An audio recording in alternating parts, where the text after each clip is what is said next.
আসসালামু আলাইকুম প্রিয় দর্শক, আমি হাসিব মারজান আপনাদের সবাইকে আমন্ত্রণ জানাচ্ছি চ্যানেল আই সংবাদে। আর বিস্তারিত সংবাদের শুরুতেই জানিয়ে দিচ্ছি সুপার ফ্রেশ সয়াবিন ফর্টিফাইড তেল সংবাদ শিরোনামগুলো। সরকারি চাকরিতে কোটা বাতিলের দাবিতে শাহবাগে বিক্ষোভ, রোববার ছাত্র ধর্মঘটের ডাক, পরিপত্র অবৈধ ঘোষণার রায় স্থগিত করেনি আপিল বিভাগ। নতুন পেনশনের প্রজ্ঞাপন প্রত্যাহারে চতুর্থ দিনের আন্দোলনে অচল দেশের পাবলিক বিশ্ববিদ্যালয়, দাবি আদায় হওয়া না পর্যন্ত কর্মসূচি চালানোর ঘোষণা। যুক্তরাজ্যের পার্লামেন্ট নির্বাচনে ভোট গ্রহণ চলছে, লড়াইয়ের মাঠে টিউলিপ সিদ্দিক সহ 34 বাংলাদেশি বংশোদ্ভূত প্রার্থী। কৃষিক্ষেত্রে গুরুত্বপূর্ণ অবদান রাখায় এআইপি সম্মাননা পাচ্ছেন শাইখ সিরাজ সহ 22 জন, কৃষি মন্ত্রণালয়ের প্রজ্ঞাপন জারি।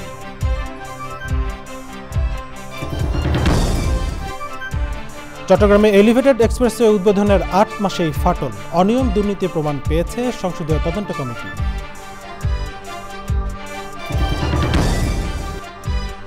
এবং বর্ষায় চোখ জুড়ানো রূপ মাধুর্যে সেজে ওঠে বাংলার প্রকৃতি, সবুজ পাতা আর বর্ণিল ফুলের সমারোহে ছেয়ে যায় চারপাশ।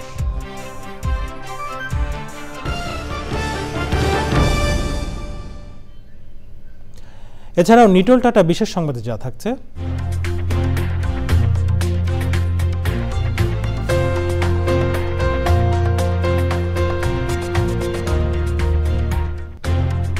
সাউথ কোরিয়ায় কাজের চাপে রোবটের আত্মহত্যার খবর।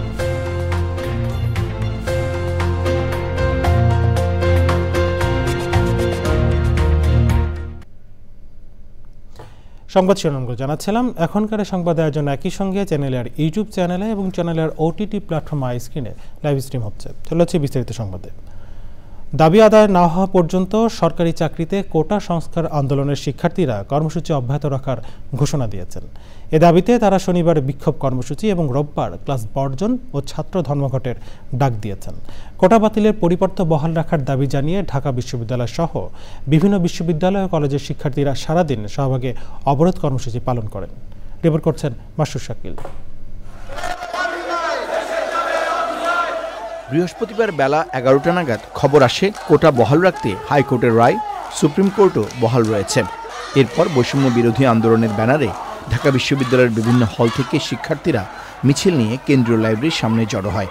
বিশ্ববিদ্যালয়ের বিভিন্ন সড়ক প্রদক্ষিণ করে তারা। আমাদের আন্দোলনটা যেরকম দেখছেন, আমরা আজ পর্যন্ত আমাদের কর্মসূচি আছে এবং আমরা যদি প্রয়োজন বোধ করি, আমরা যদি মনে করি যে না আমাদের দাবিটা মেনে নেওয়া হবে না, আমরা হয়তো এটাকে আরো এক্সটেন্ড করব। যদি হাইকোর্ট তার শুনানি আপাতত স্থগিত রেখেছে, যদি এই রায় আমাদের পক্ষে না আসে আমরা আন্দোলন আরো বেগবান করব। সরকার যদি কোনো একটা অ্যামেন্ডমেন্ট করে এটা একদম সংবিধান যুক্ত করে দিত, যে যেমন আমাদের সংবিধান কিন্তু আছে যে কোটা শুধুমাত্র অনগ্রসর লোকদের দেওয়া যাবে, অনগ্রসর ছাড়া কাউকে দেওয়া যাবে না। বেলা 12টা নাগাদ শাহবাগ মোড়ে অবস্থান নেয় শিক্ষার্থীরা। অবরোধের কারণে শাহবাগ মোড় ও আশেপাশের সড়কে যান চলাচল বন্ধ হয়ে যায়, দেখা দেয় তীব্র যানজট। যতক্ষণ পর্যন্ত কোনো আশ্বস্ত পাচ্ছি, আমাদের সাথে কোনো ধরনের কথা বলা হচ্ছে, ততক্ষণ পর্যন্ত আমরা এই আন্দোলন আজকের অবরোধ চালিয়ে যাব। সন্ধ্যায় নতুন কর্মসূচি ঘোষণা করে আন্দোলনকারী শিক্ষার্থীরা।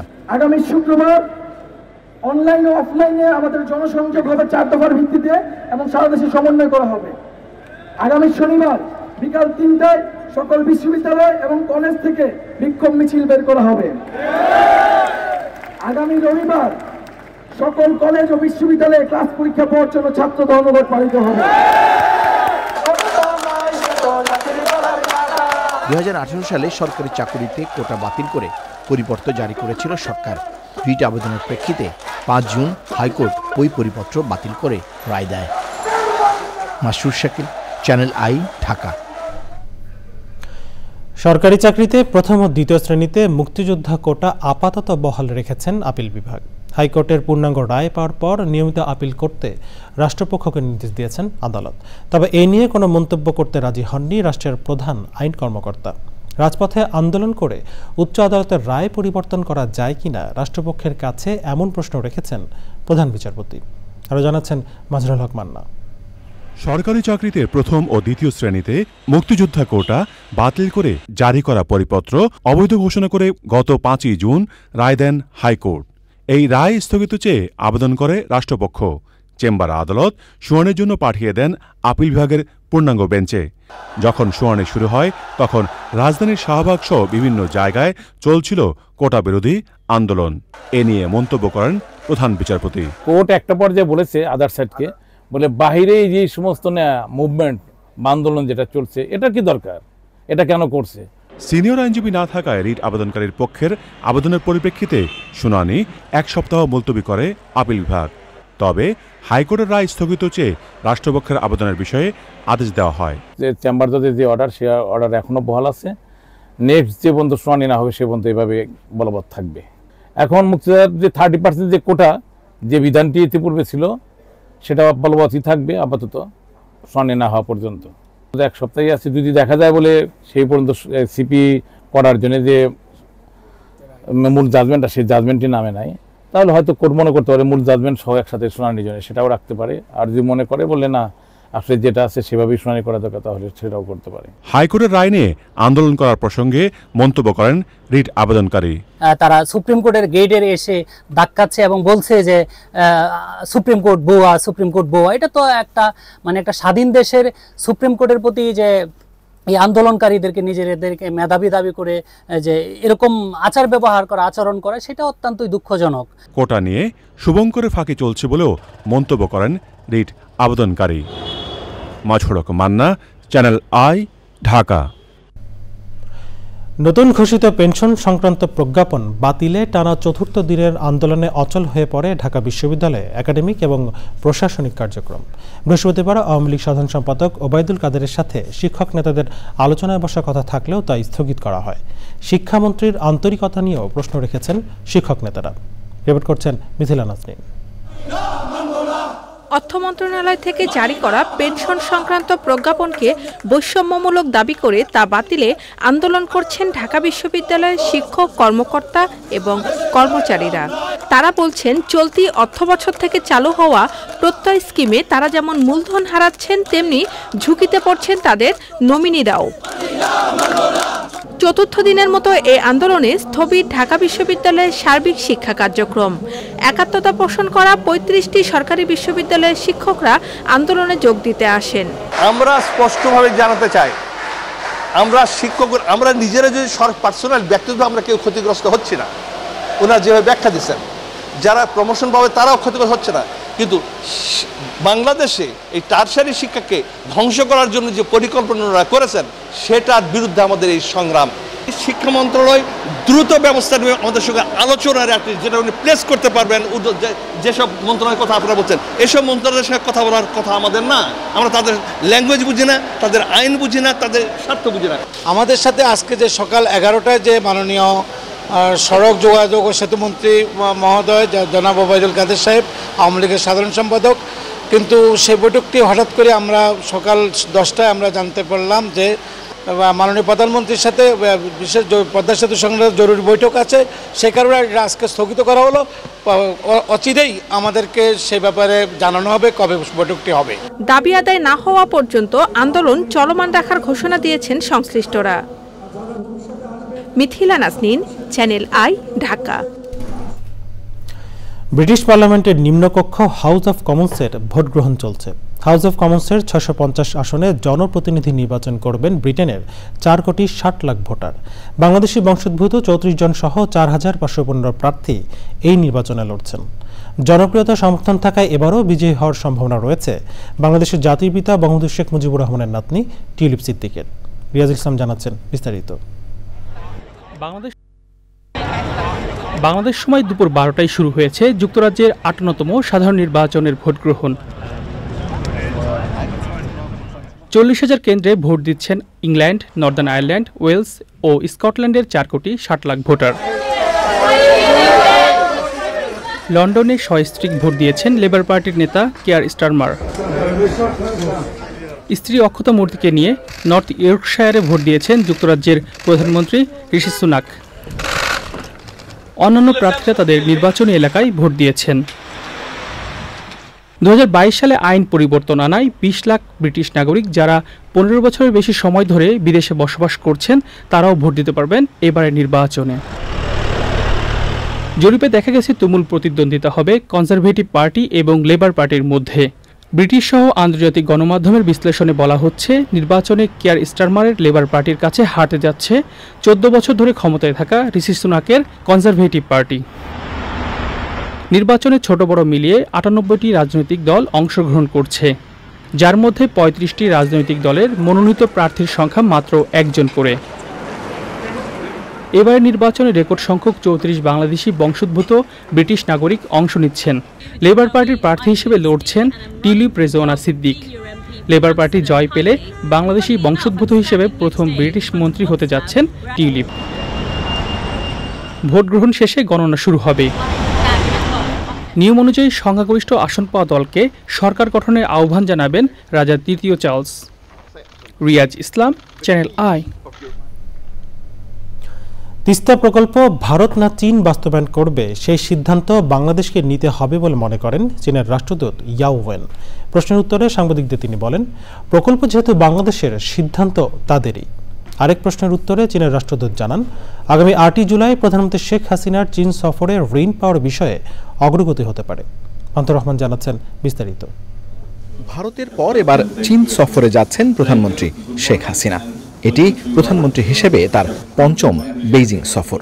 চীন ভারত সম্পর্ক তো বটেই, আঞ্চলিক এমনকি বৈশ্বিক কূটনীতির প্যারামিটার বিবেচনায় এই সফরের গুরুত্ব অনেক।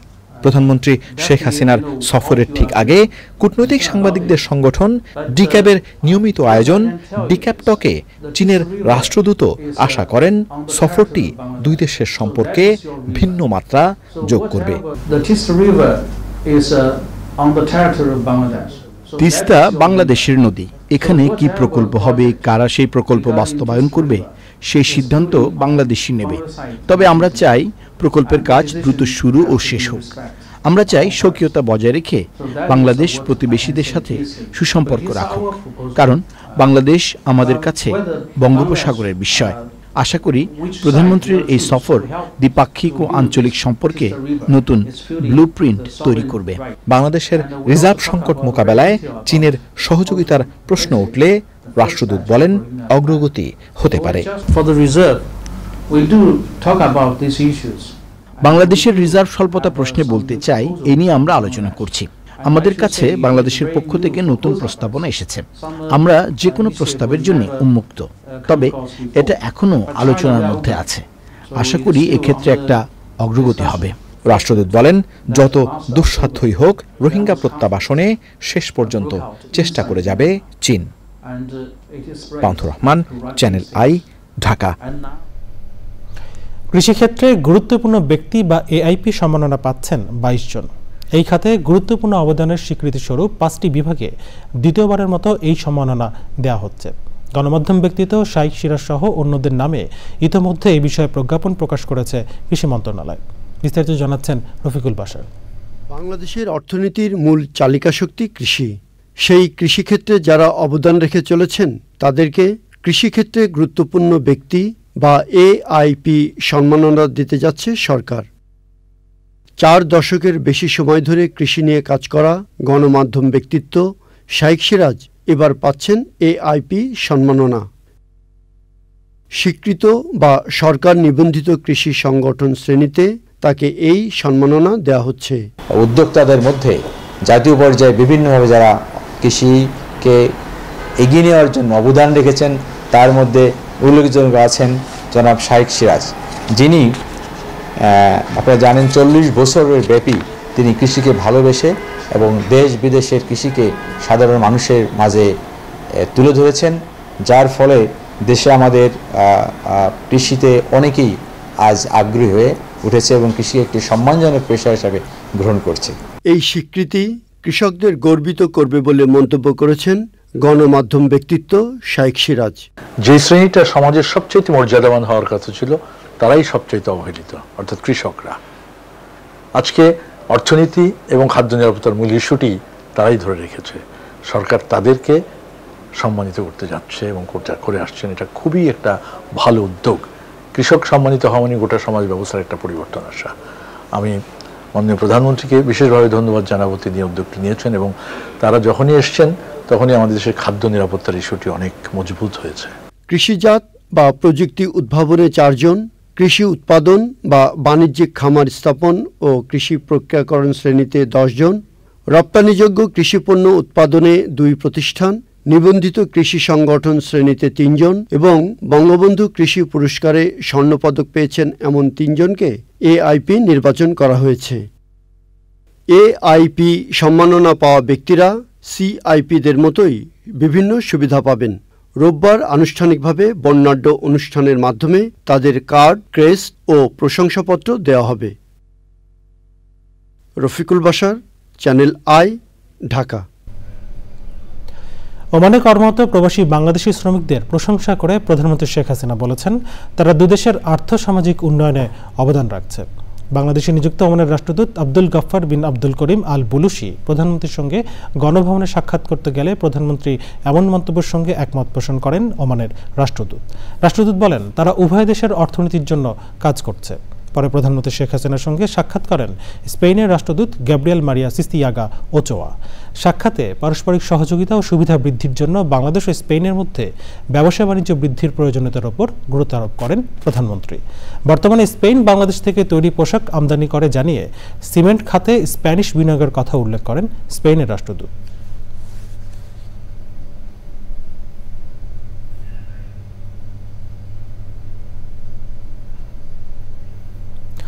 চট্টগ্রামে 4000 কোটি টাকা ব্যয়ে নির্মিত 16 কিলোমিটার দীর্ঘ মহিউদ্দিন চৌধুরী এলিভেটেড এক্সপ্রেসওয়ে নির্মাণে অনিয়ম দুর্নীতির প্রমাণ পাওয়ার কথা জানিয়েছে সংসদীয় তদন্ত কমিটি।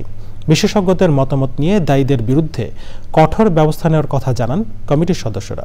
চট্টগ্রাম থেকে চৌধুরী ফরিদের পাঠানো তথ্য ভিডিওচিত্রে সাদিয়া ওমরের রিপোর্ট। চট্টগ্রাম নগরের লালখান বাজার থেকে পতেঙ্গা পর্যন্ত এই এলিভেটেড এক্সপ্রেসওয়ে প্রকল্প বাস্তবায়ন করেছে চট্টগ্রাম উন্নয়ন কর্তৃপক্ষ। ঠিকাদারি প্রতিষ্ঠান হিসেবে যৌথভাবে কাজ করেছে বাংলাদেশের ম্যাক্স ইনফ্রাস্ট্রাকচার লিমিটেড ও চীনের র্যাঙ্কিন। গত বছরের 14 নভেম্বর প্রধানমন্ত্রী শেখ হাসিনা ভার্চুয়ালি এই এক্সপ্রেসওয়ে উদ্বোধন করেন। তবে বছর না ঘুরতেই এলিভেটেড এক্সপ্রেসওয়ের পিলারে ফাটল দেখা দিয়েছে। এছাড়া কাজের মান ও ব্যয় বৃদ্ধি সহ নানা অনিয়ম দুর্নীতির প্রমাণ পেয়েছে সংসদীয় তদন্ত কমিটি। Military institute of science and technology, আর্মিদের ইউনিভার্সিটি, ওখানকার প্রফেসর বুয়েটের 4 জন এক্স প্রফেসর আছে এটার সাথে। ওনারা ভেটিং কনসালটেন্ট আমাদের লোড দিয়ে যে টেস্টগুলো করছে ওটা করে ওনারা আমাদেরকে বলছে যে আপনারা এটা এখন ট্রাফিকের জন্য ছেড়ে দিতে পারেন। এগুলো আসলে আমরা এখন কিউসি করতেছি, অর্থাৎ কোয়ালিটিগুলো চেক করতে ঠিকাদার থেকে এখনো বুঝিনি নাই, তো ওগুলো আমরা রেকটিফাই করে দিই। এটা ফল্ট বলতে আমি এইটাকে ফল্ট বলবো না, কারণ যে সমস্ত ফল্টগুলো আপনাদের চোখে ধরা পড়ছে বা আমাদের চোখে ধরা পড়ছে সেটা আমরা রেকটিফিকেশন করতেছি। কারণ এত বড় একটা structure, 16 kilometre flyover, 16 kilometre flyover হয়তো কোনো না কোনো জায়গায় একটু থাকতেই পারি। সেই ডিফেক্টগুলো আমরা ক্রমে আইডেন্টিফাই করতেছি এবং যেখানে যে ট্রিটমেন্টটা হওয়া দরকার সেটা আমরা আমাদের স্পেশালিস্ট যারা আছে, এমআইএসটি আছে, কনসালটেন্ট আছে, ডিপার্টমেন্ট আছে, তাদের সাথে কনসাল্ট করে নিয়ে আমরা এটা রেকটিফিকেশন করে দিচ্ছি। সংসদীয় কমিটির আহ্বায়ক এম এ লতিফ এমপির নেতৃত্বে 3 জন সাংসদ সহ 7 সদস্য বৃহস্পতিবার মহিউদ্দিন চৌধুরী এলিভেটেড এক্সপ্রেসওয়ে পিলারের ফাটল সহ বিভিন্ন ত্রুটি সরেজমিনে পরিদর্শন করেন। মহিউদ্দিন চাচার নামে তাকে সম্মানিত করা হয়েছে এই প্রজেক্টের মাধ্যমে, কিন্তু অসঙ্গতি বহু চোখে পড়েছে। সেটা একটা একটা করে আসলে ডিসক্রাইব করার মতো না। টিমগুলো উপরে টপ লেভেল মিল নাই, তারপরে সাইড লেভেল মিল নাই, অনেক জায়গায় ক্রাক আছে। দুঃখজনক যেখানে ত্রুটি বিচ্যুতি যেটা আমরা পরিলক্ষিত হচ্ছে, আমরা এটা সংশোধনের চেষ্টা করব এবং আমরা রিপোর্ট দাখিল করবো। তারপরে মেজর কোনো কনস্ট্রাকশনের স্ট্রাকচারাল কোনো ত্রুটি, কনস্ট্রাকশনের সময় কোনো গাফিলতি বা সিলিন্ডার টেস্টগুলো প্রপার করেছি কিনা, ফাইলিং প্রপার হয়েছে কিনা, প্রত্যেকটি বিষয়ে ইনশাআল্লাহ আমরা দেখব। প্রথমে ওই এলিভেটেড এক্সপ্রেসওয়ে প্রকল্পের নির্মাণ ব্যয় ধরা হয়েছিল ৩,২৫০ কোটি টাকা। নির্ধারিত সময়ে কাজ শেষ না হওয়ায় ব্যয় বেড়ে দাঁড়ায় ৪,২৯৯ কোটি টাকায়। Sadia Omar, channel I. ঋতুচক্রে বর্ষা আসে প্রকৃতির এক অনন্য ঋতু হয়ে। বর্ষার চোখ জোড়ানো রূপ মাধুর্যে সেজে উঠে আবহাওয়ান গ্রাম বাংলার প্রকৃতি ও পরিবেশ। প্রাণ ফিরে পায় শুষ্ক প্রকৃতি। গাছে গাছে সবুজ পাতা রং বেরঙের ফুলে সমারোহে বর্ণিল হয়ে ওঠে আশপাশ। তবে বৃষ্টি আশীর্বাদ হয়ে এলেও ভারী বৃষ্টিপাত জনজীবনে নিয়ে আসে দুর্ভোগ। ক্ষতিগ্রস্ত হয় দেশের অর্থনীতি। এ নিয়ে দেখুন আফরোজা হাসির ডেস্ক রিপোর্ট।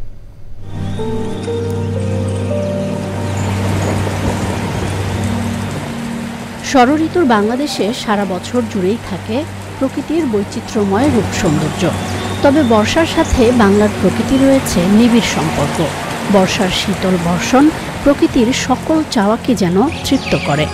বর্ষা হাজির হয় নতুন রূপে, মুগ্ধতা ছড়ায় সদ্য স্নাত স্নিগ্ধ প্রকৃতি, অসীম আকাশ, অবারিত মাঠ, পুকুরের টলমলে জল, ভেজা সবুজ পাতা, ঘাস।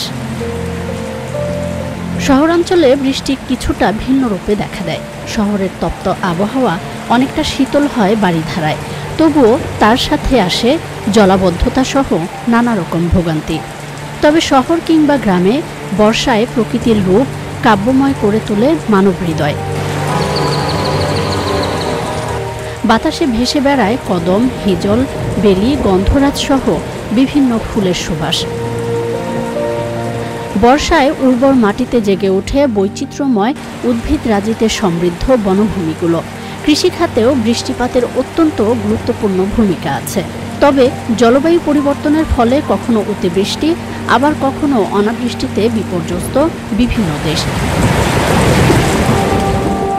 টানা ভারী বৃষ্টিপাতে আকস্মিক বন্যায় আশ্রয়হীন হয়ে পড়ে অসংখ্য মানুষ। ঘটে পাহাড় ধসের ঘটনাও। বন্যা, খরার মতো প্রাকৃতিক দুর্যোগে একদিকে যেমন ক্ষতিগ্রস্ত হয় মানুষের জানমাল ও দেশের অর্থনীতি, অন্যদিকে প্রাণ হারাচ্ছে বিভিন্ন বন্যপ্রাণী। এতে নষ্ট হচ্ছে পরিবেশের ভারসাম্য। তাই জলবায়ু পরিবর্তনের মতো প্রাকৃতিক দুর্যোগ মোকাবেলায় বৃক্ষরোপণ সহ সচেতন হতে হবে সবাইকে।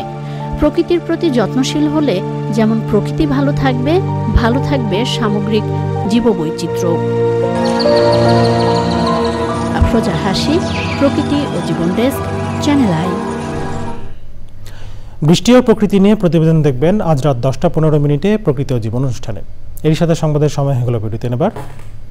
আর বিরতির পর অন্যান্য সংবাদের সঙ্গে আরো জানিয়ে ফিরব।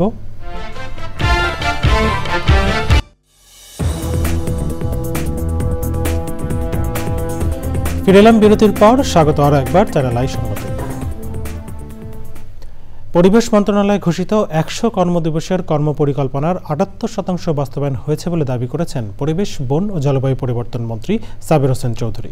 মন্ত্রণালয়ের সভাকক্ষে সংবাদ সম্মেলনে মন্ত্রী জানান, প্রাতিষ্ঠানিক সক্ষমতা বৃদ্ধি, দূষণ নিয়ন্ত্রণ, বর্জ্য ব্যবস্থাপনা, পরিবেশ, বন ও জীববৈচিত্র্য সংরক্ষণ এবং জলবায়ু পরিবর্তন মোকাবেলায় ঘোষিত 28টি অগ্রাধিকারের মধ্যে 22টি পুরোপুরি এবং 4টির আংশিক বাস্তবায়ন করা হয়েছে। উদ্যোগ নেওয়ার পর এখনও 2টি অগ্রাধিকার বাস্তবায়ন করা সম্ভব হয়নি। এ সময় বোটানিক্যাল গার্ডেনের প্রবেশ মূল্য 20 টাকা থেকে বাড়িয়ে 100 টাকা করাকে অযৌক্তিক বলেন সাবির হোসেন চৌধুরী। হিজবুল্লাহর শীর্ষ কমান্ডারকে হত্যার প্রতিশোধ নিতে লেবাননের সশস্ত্র এই সংগঠনটি ইসরায়েলের সামরিক অবস্থান লক্ষ্য করে 200-র বেশি রকেট হামলা চালিয়েছে। বুধবার হিজবুল্লাহর শীর্ষ কমান্ডার মোহাম্মদ নামেহ নাসেরকে হত্যা করে ইসরায়েল।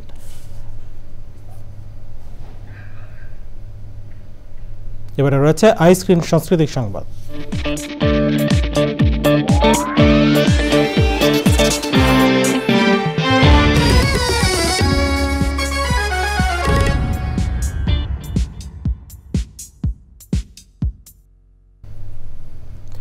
চিত্রশিল্পী হাশেম খানের একক বক্তৃতার অনুষ্ঠান হয়েছে।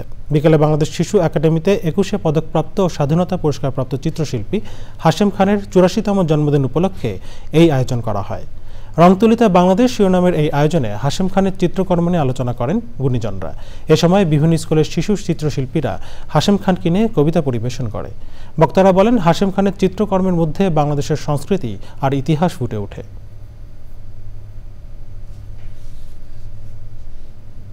এবারে জানাবো নিটল টাটা বিশেষ সংবাদ।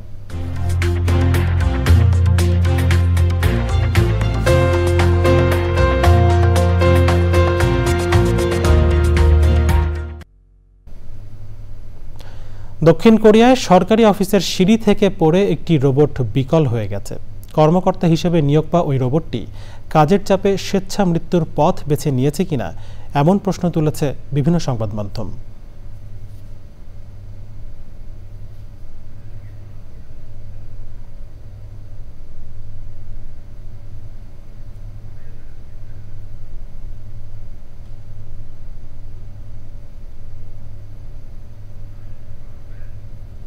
এবার যা রয়েছে কৃষি সংবাদ।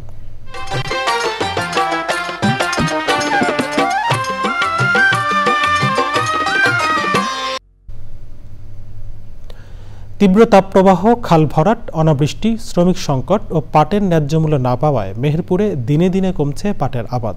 তারপরও যেটুকু পাট চাষ হয়েছে পর্যাপ্ত পানির অভাবে জাগ দিতে পারছেন না চাষিরা। এ অবস্থায় পাটের ফলন নিয়ে দুশ্চিন্তায় রয়েছেন তারা।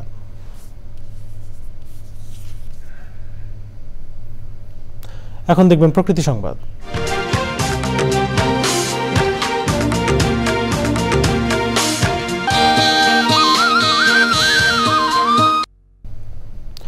কুড়িগ্রামে আরও আগ্রাসী হয়ে উঠেছে নদী ভাঙন। বিলীন হচ্ছে বসতভিটা, ফসলি জমি, গাছপালা সহ বিভিন্ন স্থাপনা। নিঃস্ব হচ্ছে হাজার হাজার পরিবার। দ্রুত প্রতিরোধ ব্যবস্থা না নিলে নিশ্চিহ্ন হতে পারে নদী তীরবর্তী বেশ কয়েকটি এলাকা।